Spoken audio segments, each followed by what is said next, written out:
ನಮಸ್ಕಾರ ಸ್ನೇಹಿತರೆ. ನನ್ನ ಗಂಡನಿಂದ ನನಗೆ ಸುಖವೂ ಸಿಗಲಿಲ್ಲ, ಮಕ್ಕಳು ಆಗಲಿಲ್ಲ. ನನಗೋ ಆಸೆಗಳು ಹೆಚ್ಚು. ಕೈ ಕೆಲಸ ಇತ್ತೀಚೆಗೆ ಸುಖ ನೀಡುತ್ತಿಲ್ಲ. ಮನೆ ಮೇಲೆ ಬಾಡಿಗೆಗೆ ಬಂದವನ ಎಕ್ಸಸೈಜ್ ನೋಡಿ ನನ್ನ ಹಣ್ಣುಗಳಿಗೆ ಆಸೆ ಆಗುತ್ತಿತ್ತು.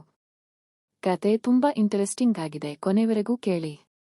ಭಾರತದ ಪ್ರಮುಖ ಜ್ಯೋತಿಷ್ಯರು ಪಂಡಿತ್ ಶ್ರೀ ಸಹದೇವ್ ಭಟ್ ನಿಮ್ಮ ಜೀವನದ ಸಮಸ್ಯೆಗಳಾದ ಪ್ರೀತಿ, ಪ್ರೇಮ, ಹೆಣ್ಣು ಅಥವಾ ಗಂಡು ವಶೀಕರಣ, ಸಂತಾನ, ಕೋರ್ಟ್ ಕೇಸ್ ಅಥವಾ ಸಾಲಬಾಧೆ, ಧನವಶ, ಹಣವಶ ಇನ್ನಿತರೆ ಯಾವುದೇ ಗುಪ್ತ ಸಮಸ್ಯೆಯಾಗಿರಲಿ ಕೆಲವೇ ನಿಮಿಷಗಳಲ್ಲಿ ಶಾಶ್ವತ ಪರಿಹಾರ ಮಾಡಿಕೊಡಲಾಗುತ್ತದೆ. ಬೆಂಗಾಳಿ ಅಗೋರಿ ನಾಗಸಾಧುಗಳ ಜೊತೆ ವಿದ್ಯಾಭ್ಯಾಸ ಮುಗಿಸಿ ಗುರುದೀಕ್ಷೆ ಪಡೆದಿರುವ ಪಂಡಿತ್ ಶ್ರೀ ಸಹದೇವ್ ಭಟ್ ಅವರಿಗೆ ಈಗಲೇ ಕರೆ ಮಾಡಿ 9008899112.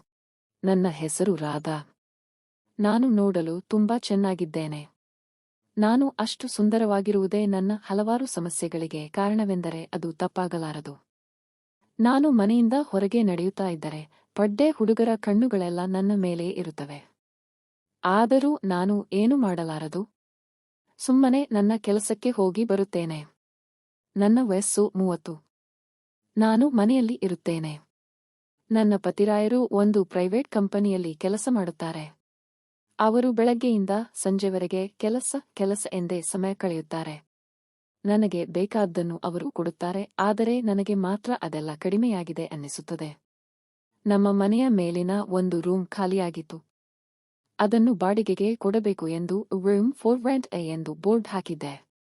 ಒಂದು ದಿನ ಒಬ್ಬ ಯುವಕ ಬಂದು ಈ ರೂಮ್ ಬಾಡಿಗೆಗೆ ಬೇಕಿದೆಯೇ ಎಂದು ಕೇಳಿದ. ನಾನು ಅವನನ್ನು ನೋಡಿ ಆಶ್ಚರ್ಯಗೊಂಡೆ. ವಾಹ್, ಇವನು ಸಿನಿಮಾ ಹೀರೋ ತರ ಕಾಣ್ತಾನೆ. ನಾನು ಅವನಿಗೆ ನೀನು ಏನ್ ಕೆಲಸ ಮಾಡ್ತೀಯ ಎಂದು ಕೇಳಿದೆ. ಅವನು ಇಂಜಿನಿಯರಿಂಗ್ ಫೈನಲ್ ಇಯರ್ ಓದುತ್ತಿದ್ದೇನೆ ಎಂದ. ನಾನು ಅವನ ಹೆಸರನ್ನು ಕೇಳಿದೆ. ಆನಂದ್ ಎಂದು ಉತ್ತರಿಸಿದ. ಅವನು ತನ್ನ ಆಧಾರ್ ಕಾರ್ಡ್ ಜೆರಾಕ್ಸ್ ನನ್ನ ಕೈಗೆ ಕೊಟ್ಟ. ನಾನು ಸರಿಯೇ ಎಂದು ಹೇಳಿ ರೂಮ್ ಬಾಡಿಗೆಗೆ ಸಂಬಂಧಿಸಿದ ಕೆಲವು ಷರತ್ತುಗಳನ್ನು ಹೇಳಿದೆ. ಫ್ರೆಂಡ್ಸ್ಗಳನ್ನ ಕರೆದುಕೊಂಡು ಬಂದು ರೂಮ್ ಗಲೀಜು ಮಾಡಬಾರದು ಎಂದು ಹೇಳಿದಾಗ ಅವನು ಎಲ್ಲದಕ್ಕೂ ಹೌದು ಎಂದು ತಲೆ ತಗ್ಗಿಸಿಕೊಂಡು ಒಪ್ಪಿಕೊಂಡ. ಅವನ ಆ ನಡವಳಿಕೆಯಿಂದ ಇವನಿಗೆ ಇನ್ನೂ ಜೀವನದ ಪಾಠ ಕಲಿಸಬೇಕು ಎಂಬ ಭಾವನೆ ನನಗಾಯಿತು. ಹಾಗಾಗಿ ನಾನು ಅವನಿಗೆ ರೂಮ್ ಬಾಡಿಗೆಗೆ ಕೊಟ್ಟುಬಿಟ್ಟೆ. ಸಂಜೆ ನನ್ನ ಪತಿರಾಯರು ಮನೆಗೆ ಬಂದು ಮೇಲಿನ ರೂಮ್ ಬಾಡಿಗೆಗೆ ಕೊಟ್ಟಿದೆಯಾ ಎಂದು ಕೇಳಿದರು. ಯಾಕೆಂದರೆ ನಾನು ಮನೆಯ ಮುಂದಿನ ಬೋರ್ಡ್ ತೆಗೆದು ಹಾಕಿದ್ದೆ. ಹೌದು, ಇಂಜಿನಿಯರಿಂಗ್ ಫೈನಲ್ ಇಯರ್ ಹುಡುಗನಿಗೆ ಕೊಟ್ಟಿದ್ದೀನಿ ಎಂದೆ. ಅದಕ್ಕೆ ಅವರು ಸರಿ ಬಿಡು ಎಂದು ಹೇಳಿದರು. ನಾನು ಆನಂದ್ನಿಂದ ಪಡೆದ ಅಡ್ವಾನ್ಸ್ ಹಣವನ್ನು ಪತಿರಾಯರ ಕೈಗೆ ಕೊಟ್ಟೆ. ನಂತರ ನಾನು ಅಡುಗೆ ಮಾಡಿ ಪತಿರಾಯರಿಗೆ ಊಟ ಬಡಿಸಿದೆ. ಊಟದ ನಂತರ ಅವರು ಯಾವಾಗಲೂ ಮಾಡುವ ಕೆಲಸ ಮುಗಿಸಿ ನಿಧಾನವಾಗಿ ಹಾಸಿಗೆಯಲ್ಲಿ ಮಲಗಿದರು. ನಾನು ಆಶ್ಚರ್ಯದಿಂದ ಏರಿ ಇಷ್ಟು ಬೇಗನೆ ಎಂದು ಕೇಳಿದೆ. ಅವರ ಉತ್ತರ ಬೆಳಿಗ್ಗೆ ಆಫೀಸ್ ಹೋಗಬೇಕು ಕಣೆ ಎಂದು ಮಲಗಿದರು. ನಾನು ನಿಂದು ದಿನ ಇದು ಗೋಳು ಆಯ್ತು ನೋಡಿ ಎಂದು ಸುಮ್ಮನೆ ಮಲಗಿದೆ. ಬೆಳಿಗ್ಗೆ ಎದ್ದು ಬೇಗನೆ ಟಿಫಿನ್ ಮಾಡಿದೆ. ಅವರು ಕೆಲಸಕ್ಕೆ ಹೋದರು. ನಾನು ಫ್ರೆಶ್ ಆಗಿ ಸ್ನಾನ ಮಾಡಿಕೊಂಡು ಟಿವಿ ನೋಡ್ತಾ ಕುಳಿತಿದ್ದೆ. ಗೇಟ್ ಸೌಂಡ್ ಆಯ್ತು. ಯಾರು ಎಂದು ನೋಡಲು ಹೊರಗೆ ಬಂದಾಗ ಆನಂದ್ ಬಾಗಿಲು ಬಳಿ ಬಂದು ತನ್ನ ಬೈಕ್ನಿಂದ ಇಳಿದು ಬ್ಯಾಗ್ ತೆಗೆದುಕೊಂಡು ಒಳಗೆ ಬಂದ. ಅವನು ನನ್ನನ್ನು ನೋಡುತ್ತಾ ಗುಡ್ ಮಾರ್ನಿಂಗ್ ಆಂಟಿ ಎಂದು ಹೇಳಿದ. ನಾನು ವೆರಿ ಗುಡ್ ಮಾರ್ನಿಂಗ್ ಎಂದು ಹೇಳಿದೆ. ಅವನು ತಿಂಡಿ ಆಯ್ತಾ ಆಂಟಿ ಎಂದು ಕೇಳಿದ. ನಾನು ಆಯ್ದೆ, ನಿಮ್ಮದು ಆಯ್ತಾ ಎಂದು ಕೇಳಿದೆ. ನಿನ್ನೆ ಬಂದಾಗ ಎಷ್ಟು ಸೈಲೆಂಟ್ ಆಗಿದ್ದವನು ಇವತ್ತೇನು ಇಷ್ಟು ಚೆನ್ನಾಗಿ ಮಾತಾಡ್ತಾನೆ ಅಬ್ಬಬ್ಬಾ ಎಂದು ಮನಸ್ಸಿನಲ್ಲೇ ಅಂದುಕೊಂಡೆ. ನಂತರ ಅವನು ಅವಸರದಲ್ಲಿ ಕಾಲೇಜಿಗೆ ಹೋಗಬೇಕು ಎಂದು ತನ್ನ ಬೈಕ್ ತೆಗೆದುಕೊಂಡು ಹೊರಟು ಹೋದ. ನಾನು ಮನೆಯ ಒಳಗೆ ಬಂದು ಬಾಗಿಲು ಹಾಕಿ ಟಿವಿಯಲ್ಲಿ ಬರುತ್ತಿದ್ದ ಹಾಡು ಕೇಳುತ್ತಾ ಆ ಕೆಲಸ ಮಾಡಿಕೊಂಡು ಸುಮ್ಮನೆ ಮಲಗಿದೆ. ಮಧ್ಯಾಹ್ನ ಎದ್ದು ಅನ್ನ ಸಾಂಬಾರ್ ಮಾಡಿಕೊಂಡು ಊಟ ಮಾಡಿದೆ. ಸಂಜೆ ಆಯಿತು. ನಮ್ಮ ಪತಿರಾಯ ಬಂದರು. ಮೇಲಿನ ಕೋಣೆಗೆ ಹೋಗಿ ಆನಂದನನ್ನು ಪರಿಚಯ ಮಾಡಿಕೊಂಡು ಬಂದರು. ನಾನು ಸುಮ್ಮನೆ ಇದ್ದೆ. ಅವನ ಬಗ್ಗೆ ಏನೂ ಕೇಳಲು ಹೋಗಲಿಲ್ಲ. ಮೊದಲೇ ಈ ಅಪ್ಪ ಒಂಥರ ಇಲ್ಲ. ಏನಾದರೂ ಅವನ ಬಗ್ಗೆ ಕೇಳಿದರೆ ಏನೇನೋ ಮಾತಾಡಿ ಸುಮ್ಮನೆ ಯಾಕೆ ತೊಂದರೆ ಎಂದುಕೊಂಡು ಟೀ ಮಾಡಿಕೊಟ್ಟೆ. ಹೀಗೆ ದಿನಗಳು ಉರುಳಿದಂತೆ ಆನಂದ್ ನನ್ನ ಜೊತೆ ಜಾಸ್ತಿ ಮಾತಾಡೋಕೆ ಸ್ಟಾರ್ಟ್ ಮಾಡಿದ್ದ. ನಾನು ಕೂಡ ಅದನ್ನೇ ಬಯಸುತ್ತಿದ್ದೆ. ಯಾವಾಗ ಕಣಕ್ಕೆ ಇಳಿಯಬೇಕು ಎಂದು ಚಿಂತಿಸುತ್ತಿದ್ದೆ. ಮನೆಯ ಮುಂದೆ ನಾನು ಕಸಗುಡಿಸಿ ರಂಗೋಲಿ ಹಾಕುವಾಗ, ಬಟ್ಟೆ ತೊಳೆಯುವಾಗ ಅವನು ಕೆಳಗೆ ಬಂದು ನನ್ನ ಜೊತೆ ಮಾತಾಡುತ್ತಾ ನಿಲ್ಲುತ್ತಿದ್ದ. ನನಗೆ ಅವನ ದೃಷ್ಟಿಕೋನ ಮತ್ತು ಉದ್ದೇಶ ಸಂಪೂರ್ಣವಾಗಿ ತಿಳಿದಿತ್ತು. ನಾನು ಕೂಡ ಏನೂ ಗೊತ್ತಿಲ್ಲದಂತೆ ಇರುತ್ತಿದ್ದೆ. ಪಾಪ ಅಲ್ಲವೇ? ಅವನಿಗೂ ಆಸೆ ಇರುತ್ತದೆ. ಈ ಗಿಳಿಗಳು ಚಂದದ ಹಣ್ಣುಗಳನ್ನು ತಿನ್ನದೆ ಬಿಡುವುದಿಲ್ಲ ಅಲ್ಲವೇ? ಯಾರೇ ಆದರೂ ಉಪ್ಪು, ಹುಳಿ, ಖಾರ ತಿಂದಿರುತ್ತಾರೆ. ಹಾಗಾಗಿ ನಾನು ತಲೆ ಕೆಡಿಸಿಕೊಳ್ಳಲು ಹೋಗಲಿಲ್ಲ. ಮೊದಲೇ ಒಂದು ದಿನ ನಾನು ನಮ್ಮ ಎದುರಿನ ಮನೆಗೆ ಒಂದು ಸಮಾರಂಭಕ್ಕೆ ಹೋಗಿದ್ದೆ. ಅಲ್ಲಿ ಒಬ್ಬಳು ನನ್ನ ಕಂಡರೆ ಆಗದವಳು ನನ್ನ ಹಿಂದೆ ನಿಂತುಕೊಂಡು ಮದುವೆಯಾಗಿ ಇಷ್ಟು ವರ್ಷ ಆದರೂ ಸಂತಾನ ಭಾಗ್ಯ ಇಲ್ಲ ಎಂದು ಹೇಳುವ ಮಾತುಗಳು ನನ್ನ ಕಿವಿಗೆ ಬಿದ್ದವು. ನಾನು ಸ್ವಲ್ಪ ದುಃಖಪಟ್ಟರೂ ಆ ತುಂಬಿದ ಜನರ ಕಾರ್ಯಕ್ರಮದಲ್ಲಿ ತಡೆದುಕೊಳ್ಳಲೇಬೇಕಿತ್ತು. ಆದ್ದರಿಂದ ನಾನು ಸುಮ್ಮನೆ ಇದ್ದು ನಂತರ ಮನೆಗೆ ಬಂದೆ. ಕನ್ನಡಿಯಲ್ಲಿ ನನ್ನನ್ನು ನಾನು ನೋಡಿಕೊಂಡೆ. ನನಗೆ ಏನಾಗಿದೆ?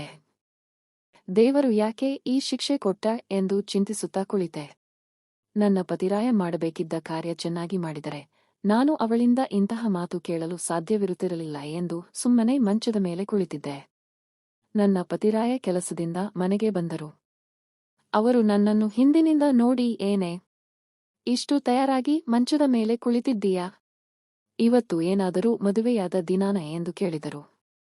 ನಂತರ ಎದುರು ಮನೆಯಲ್ಲಿ ಸಮಾರಂಭಕ್ಕೆ ಹೋಗಿದ್ದೀಯಾ ಎಂದು ಕೇಳಿದರು. ನಾನು ಮಾತನಾಡದೆ ಇದ್ದದ್ದನ್ನು ನೋಡಿ ಅವರು ನನ್ನ ಮುಖ ನೋಡಿದರು. ಯಾಕೆ? ಕಣ್ಣಲ್ಲಿ ನೀರು. ಏನಾಯ್ತು ಎಂದು ಕೇಳಿದರು. ನಾನು ಒದ್ದೆ ಕಣ್ಣುಗಳನ್ನು ಒರೆಸಿಕೊಂಡು ಸುಮ್ಮನೆ ಕುಳಿತೆ. ಅವರು ಕಿಚನ್ಗೆ ಹೋಗಿ ಫ್ರಿಡ್ಜ್ನಿಂದ ನೀರನ್ನು ತಂದು ಕೊಟ್ಟರು. ಸ್ವಲ್ಪ ನೀರು ಕುಡಿ, ಏನಾಗಿದೆ? ಧೈರ್ಯವಾಗಿ ಹೇಳು ಎಂದು ನನ್ನನ್ನು ತಬ್ಬಿಕೊಂಡು ಕೇಳಿದರು. ನಾನು ಏನೂ ಇಲ್ಲರೀ ಎಂದು ಹೇಳಿದೆ. ಆದರೂ ಅವರು ಮುದ್ದು ಮಾಡಿ ಕೇಳುವುದು ನಿಲ್ಲಿಸಲಿಲ್ಲ. ನಾನು ನಡೆದ ಘಟನೆಯನ್ನು ತಿಳಿಸಿದೆ. ಅವರು ದೇವರು ಯಾವತ್ತಾದರೂ ಒಳ್ಳೆಯದು ಮಾಡುತ್ತಾನೆ. ಸ್ವಲ್ಪ ಸಮಯ ಕಾಯಬೇಕು ಎಂದು ಹೇಳಿದರು. ನಾಳೆ ಅವರಿಗೆ ಪರಿಚಯ ಇರುವ ಒಬ್ಬರು ಸ್ವಾಮೀಜಿಯ ಹತ್ತಿರ ಹೋಗೋಣ, ತಯಾರಾಗು ಎಂದು ಹೇಳಿದರು. ನಾನು ಸ್ವಾಮೀಜಿ ಗಿಮಿಜಿ ಹತ್ತಿರ ನಾನು ಬರುವುದಿಲ್ಲ ಎಂದು ಹೇಳಿದೆ. ಅದಕ್ಕೆ ಅವರು ಸರಿಬಿಡೆ, ನೀನೆಂದು ನನ್ನ ಮಾತು ಕೇಳಿದ್ದೀಯಾ ಎಂದು ಸಿಟ್ಟಿನಿಂದ ಹೊರಗೆ ಹೋದರು. ನನಗೆ ಸ್ವಾಮೀಜಿಗಳ ಬಗ್ಗೆ ಯಾವುದೇ ನಂಬಿಕೆ ಇಲ್ಲ. ಕೆಲವು ಒಳ್ಳೆಯ ಸ್ವಾಮೀಜಿಗಳು ಇದ್ದಾರೆ. ಆದರೆ ಇತ್ತೀಚಿನ ಕೆಲವು ಸುದ್ದಿಗಳನ್ನು ಕೇಳಿ ನಾನು ಯಾವುದೇ ತೊಂದರೆಗೆ ಗುರಿಯಾಗುವುದು ಬೇಡ ಎಂದು ದೂರವೇ ಇದ್ದೆ. ಮರುದಿನ ಬೆಳಿಗ್ಗೆ ಎದ್ದೇಳುವಾಗ ಸಮಯ 7 ಗಂಟೆಯಾಗಿತ್ತು. ಅವರು ನೋಡಿದರೆ ಯಾಕೋ ಇಷ್ಟು ಬೇಗ ಎದ್ದು ಕೆಲಸಕ್ಕೆ ಹೋಗಿದ್ದರು. ನಾನು ಬಟ್ಟೆ ತೊಳೆದು ಒಣಗಲು ಹಾಕಬೇಕು ಎಂದು ಮೇಲೆ ಹೋದೆ. ಅಲ್ಲಿ ಆನಂದ್ ಎಳೆ ಬಿಸಿಲಿಗೆ ವ್ಯಾಯಾಮ ಮಾಡುತ್ತಿದ್ದ. ಅವನನ್ನು ನೋಡಿದೆ. ಅಬ್ಬಬ್ಬ! ಅರ್ಧ ತೋಳಿನ ಅಂಗಿ, ಶಾರ್ಟ್ ಹಾಕಿಕೊಂಡು ಆತ ವ್ಯಾಯಾಮ ಮಾಡ್ತಾ ಇದ್ದರೆ ನಾನು ನೋಡುತ್ತಾ ಬಟ್ಟೆಗಳನ್ನು ಒಣಗೆ ಹಾಕಿದೆ. ಅವನು ಗುಡ್ ಮಾರ್ನಿಂಗ್ ಆಂಟಿ ಎಂದು ಹೇಳಿದ. ನಾನು ಕೂಡ ಗುಡ್ ಮಾರ್ನಿಂಗ್ ಹೇಳಿ, ಏನೋ ವ್ಯಾಯಾಮ ಫುಲ್ ಜೋರ್ ಇದೆ ಎಂದು ಕೇಳಿದೆ. ಅವನು ಜೋರ್ ಏನಿಲ್ಲ ಆಂಟಿ, ಸುಮ್ನೆ ತಕ್ಕಮಟ್ಟಿಗೆ ಮಾಡ್ತಾ ಇದ್ದೀನಿ. ಫೈನಲ್ ಎಕ್ಸಾಮ್ ಮುಗಿದ ನಂತರ ಜಿಮ್ಗೆ ಹೋಗ್ತೀನಿ ಎಂದು ಹೇಳಿದ. ಜಿಮ್ ಹೋಗದೇನೆ ಹಿಂಗಿಯಾ? ಇನ್ನೂ ಜಿಮ್ಗೆ ಸೇರಿಕೊಂಡರೆ ಕತೆ ಮುಗಿಯಿತು ಬಿಡಪ್ಪ ಎಂದು ಹೇಳಿ ಕೆಳಗೆ ಬಂದೆ. ಅವನು ಕಾಲೇಜಿಗೆ ಹೋಗದೆ ಕೋಣೆಯಲ್ಲೇ ಓದುತ್ತಿದ್ದ. ನಾನು ತಿಂಡಿ ಮಾಡಿದೆ. ನಮ್ಮ ಯಜಮಾನರು ಬೇರೆ ಕೆಲಸಕ್ಕೆ ಬೇಗ ಹೋಗಿದ್ದರು. ಹೀಗಾಗಿ ಸ್ವಲ್ಪ ತಿಂಡಿ ಜಾಸ್ತಿ ಉಳಿದುಕೊಂಡಿತ್ತು. ನಾನು ಅದನ್ನು ತೆಗೆದುಕೊಂಡು ಮೇಲೆ ಹೋಗಿ ಅವನಿಗೆ ಕೊಟ್ಟೆ. ಅದಕ್ಕೆ ಅವನು ಥ್ಯಾಂಕ್ಸ್ ಆಂಟಿ, ತಿಂಡಿ ಸಖತ್ ಸೂಪರ್ ಆಗಿದೆ, ನಿಮ್ಮ ತರ ಎಂದು ಹೇಳಿದ. ನಾನು ಅವನಿಗೆ ಏನು ನನ್ನ ತರ ಎಂದು ಜೋರಾಗಿ ಕೇಳಿದೆ. ಅವನು ಹೂ ಆಂಟಿ, ತಿಂಡಿ ಕೊಟ್ಟಿದ್ದಕ್ಕೆ ಇನ್ನೊಮ್ಮೆ ಥ್ಯಾಂಕ್ಸ್ ಎಂದು ಹೇಳಿದ. ಹೇ, ನೀನು ತುಂಬಾ ಚಾಲಾಕಿ ಇದ್ದೀಯ ಕಣೋ.